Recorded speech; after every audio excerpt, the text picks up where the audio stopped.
Hola muchachas, buenos dias. So I want to give you some feedback on your last couple of discussion posts, especially on the chapter 3, clearest, muddiest point. Obviously, I'm a little late for feedback for that chapter 3 exam, but better late than never, and hopefully this will be helpful for you on our final exam. So some of the things I saw in your discussion post for your clearest and muddiest point is the difference between or when to use a la or al when you're using the verb ir, right? So if I want to say voy a la biblioteca, I'm going to the library, or I can say voy al gimnasio. Okay, so what's the difference? Why do I use a la in one and al in the other? Okay, ir, the verb ir, is always followed by the verb the letter a.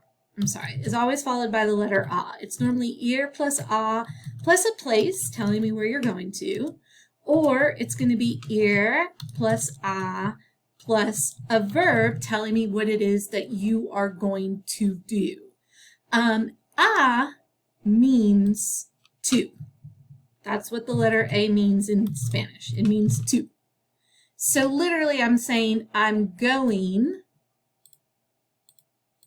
to the library, because the A means to, right?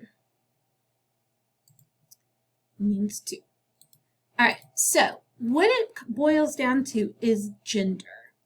Okay, so biblioteca is feminine. Since biblioteca is feminine, okay, it's feminine. Let me get over here to home because I like to kind of demonstrate. All right, since biblioteca is feminine, if I want to say the library, I have to say la biblioteca because they're feminine. It's feminine. La biblioteca. The article has to match the noun in gender and number. So la biblioteca. Gimnasio, if you look at gimnasio, gimnasio is masculine, right? So normally, if I wanted to say the gym, I'd have to say el gimnasio. The gym. I'm going to the gym.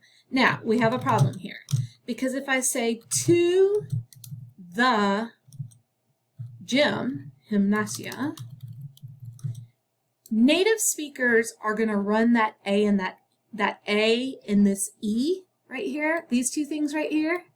Native speakers are going to run that together. All right, the A and the L. They're just going to run those two vowels together anyway, and not kind of make any distinction between the L, the A and the E. And so basically, A, L becomes al. It's a contraction. It's a contraction. That's what native speakers are going to do. Okay? Over here, when you have the feminine form of it, though, you have a la. And that is different because you have that L. This L right here provides a nice distinction, right? If we change this color to a green, or let's do something we can see here. If we change that L, if we have that L there, that L consonant is a hard consonant between the two A's, which means when the native speaker gets to it, they have to slow down. They can't just run the A and the la together. They have to go a, la, two separate words. So they stay. That's fine. No contraction. Okay? Now let's say if we're going to go to something plural, right? So let's say that let's go voy a, let me think of someplace. Voy a los museos. I'm going to the museums. Here again, even though museos is masculine, the fact that it's plural means I use los museos. And there we have that nice L in between our vowels. So we have an L in between the A and the O. So it stays two separate words, a los. Same thing if we make it feminine and plural. Voy, voy, voy, voy a las tiendas. I'm going to the stores. A las. That L in between the two A's keeps that nicely two separate and distinct words. So really you're going to only have this combination when it's singular and masculine, when you have that al, that al. Okay? All right, so hopefully that'll help. All right, the second thing I noticed in the clearest, muddiest point for chapter 3 is the difference between a donde, and de donde. Like, what's the difference? People are like, what's the difference between these? I'm not getting it. All right, remember we said a in Spanish means to. So this literally translates as to where. Okay? And it implies going towards something, like movement towards something, a destination. Okay? And this is where our bad English comes in. Our English that's bad but colloquially accepted, right? We all do it. So we all do this. Where are you going to? You really technically should never end any sort of sentence with a preposition, but we do it all the time. Now, if we were British and we drink with our pinky up, right, and we have very proper British English, right, we would say, to where are you going? And then that way we aren't ending our sentence in a preposition. So, to where? It implies movement towards a place. Donde is just simply where. ¿Dónde estás? Where are you? We just want to know the location of something. And de donde, well, de means from or of. So in this case, de donde translates as from where. And again, think to what's accepted when we just talk colloquially every day, kind of street English, and what is proper English, right? So I might say, oh my God, that coffee is so good. Where's it from? Great. We all say that. It's understood. It's accepted. But again, I committed a grammar error. I ended that sentence in a preposition.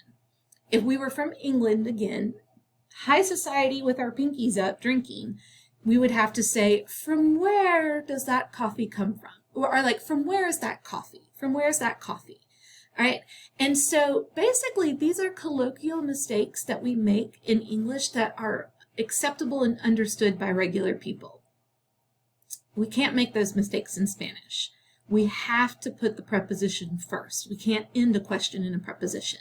We have to think like we're British. Now, does that mean that Spanish doesn't have their own colloquially accepted grammar mistakes? Yes, they have their own, plenty of them that people day in and day out use that are not really technically proper grammar. But this isn't one of them.